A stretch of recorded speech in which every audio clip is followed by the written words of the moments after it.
Righto, another mountain biking video. So this one I just wanted to show you. This is Glenrock in Newcastle, and they've recently reopened the shaft, and I want to take you down it. It's super quick, it's super fun, it's much better than it was. It's got a couple of little gap jumps, and it's got one really big gap jump, which is the subject of this video, which is all about fear.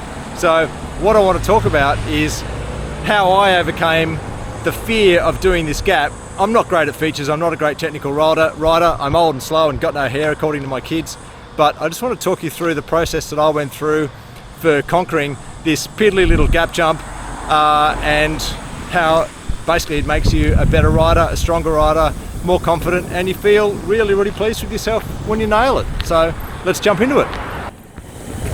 Alrighty, so this is the entrance in. So you can see we're at the shaft, and they really have done a magnificent job of redoing this trail. This used to be quite a gnarly little drop down. Now we've had a huge amount of rain over the last 5 days, so this could be unrideable. You see a lot of debris on the track. I'm just going to take it easy because I don't want to slip and die. Coming around to our first little gap. Here we go. Woo! So that one's very straightforward, it's a tiny little gap. And you come down here, again a little jump here. Woo! First berm. Berm, so nice, so flowy. And we're coming down to this fella here. So it does tell you, drop ahead. And this is the entry, and as you're riding up to this is the gap that really scared the littlies out of me when I first saw it. And it took a lot of courage for me to do this, and it's probably only, at a pinch it's 3 meters. The landing is just beautiful, and then as you finish, let's do it.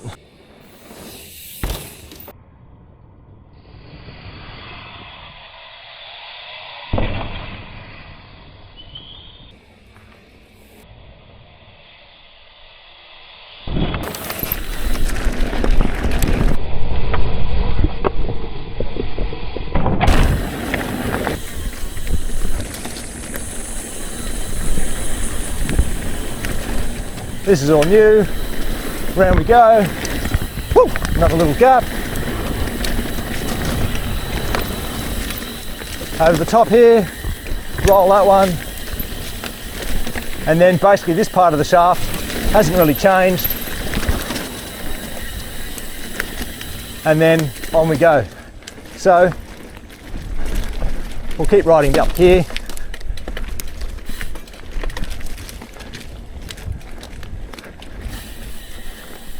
So a video I made a couple of months ago about a little black run drop in, it cuts in just up here.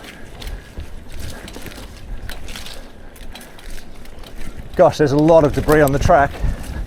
The storms we had winds up to 100 k's an hour in Newcastle, and we've had a couple of 100 mils of rain.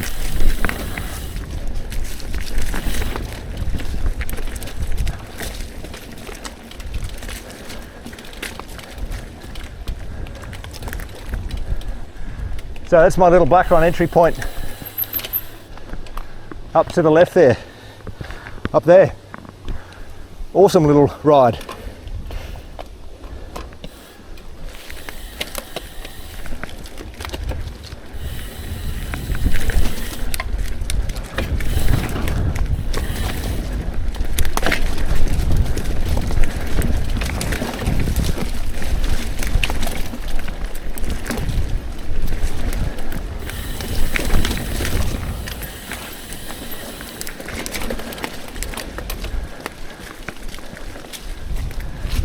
Nice little climb, nice little switchback.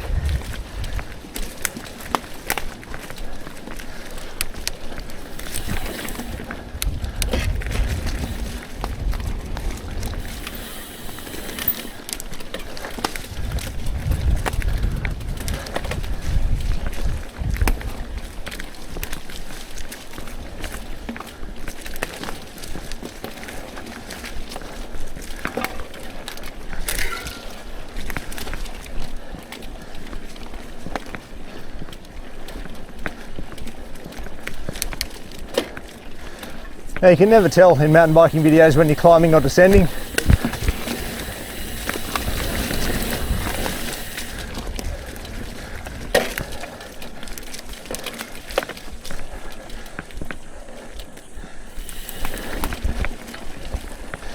But there's another guy that I found recently. He's probably a bit like me. He's getting old, he looks like he's in his 50s. He's a pretty strong rider, but maybe he's got some skill to gain technically.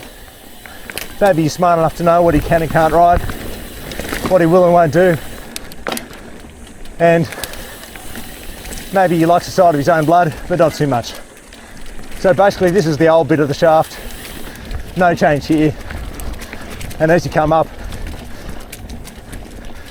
you can either veer left and go straight down to the Burwood Beach sewage treatment plant works entrance, or you can turn right here and follow the entry down. So this is what we'll do. What I wanted to talk about was how I conquered my fear, because literally that gap jump, I was dreaming about it, thinking I can't do that. I can do it. No, I can't do it. It's too big. If I case the back, if I come off, this bike, this Norco sight is so forgiving, and it's saved my bacon so many times. 170mm travel at the front. Like, I went into a gully the other day that would have swallowed my old giant 29er. This thing just ate it up, threw me forward a little bit, used heaps of plunge on the front fork. There's big Fox 38s, beautiful, but it really did save me. So how did I got off, I walked the jump, I paced it. I was wondering how much speed I needed to carry, and you pretty much always need more than what you think. And the reality is the landing on that jump is so forgiving that the first time I went over it, and you'll see it, I did case the back, hit pretty hard. I filmed it and I was looking at the back wheel and it compressed the tyre pretty hard. I'm running about 25 PSI in the back and probably a little bit more, 28 maybe in the front. And I find that's a good combination for me and my skill set. And then I did it again, and I did it again, and I did it again. And every time I went over that jump, I had a bit more confidence, I went a bit faster, and I found that the faster I went, the better the jump became. And what I was finding was really you have to either be a lot more skilled in the berms and carry a lot more speed through those top berms, or you have to be in a pretty tall gear and pedal to get your speed up to, I'm not quite sure what, I'm thinking around about between 25 and 30 k's an hour to go over the top of that jump. And it's always great if you can follow someone over and they can tow you over. And I did that to a mate the other day. He wasn't confident going over the jump, and I said, just follow my line. And I went over it, and he said I cased it a tiny bit, but he followed me. He's on a rocky mountain. He's got a lot less travel, 130, 120, and his bike's a lot lighter, 11 kilos, whereas this thing's 17 fat kilos. But he made it, and now he's done it. He's got the confidence to do it again and again. So I think that's how you do it. That's how you overcome your fear.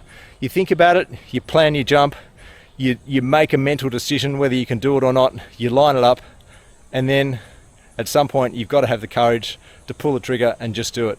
And I did it, and I'm quite chuffed with myself actually. Really good mountain bikers might look at me and go, oh, mate, you're such a loser. That's such a noob trick. It's only like a 3-meter gap or whatever. But for me, it was a challenge, and I'm really glad that I was able to nail it, and it made me feel a lot more confident, and it was inspiring to be able to do something like that myself. So I just wanted to show you the new line down the shaft. It has been extensively redone. It looks like our local council here in Newcastle is spending a lot of time and effort and obviously money on mountain biking in Glenrock. So they're redoing a lot of the trails here, and every time they've done them, they've done a few now, they've actually done a really, really good job. So I don't know which mountain bikers they're using to help them with the trail design, but they are really nailing it. They've done fantastic work. Gosh, look at all the debris on the track. Man, this is just something else.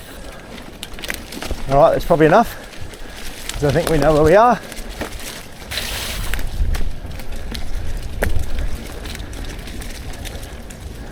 Now there's a little rock line to the left which takes you over the slop, and yep, there it is. So you want to go over that rock line, avoid the slop, and then this is the little entry run into Burwood Beach, which is just to the left of me. Sewage treatment plant, so that's the fence to the left.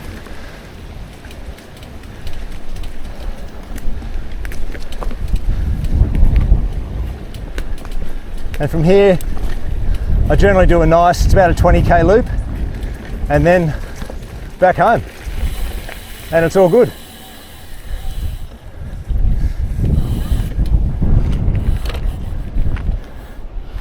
So there you go, if you can read that. Burwood Beach Wastewater Treatment Works. And then if you want to have the slow coach line out, you just ride up that hill. So thanks for watching, guys.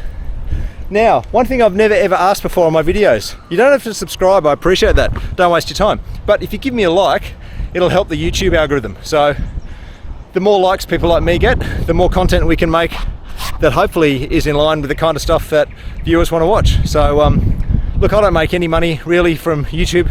I make a tiny bit, and I'll put a video up on that soon once I hit 1,000 subs. I started to make a bit of income from AdSense, but I love it. I love making content, and it gets me off my ass and in the bush, or fixing electronics, or riding, or doing stuff like that, staying fit, talking about my cancer journey, and I find it really inspiring. The more people that watch it and the more people that comment, I absolutely love it. So thanks to everyone that's bothered to listen to me faff on to date. Have a great day, and thanks again for watching.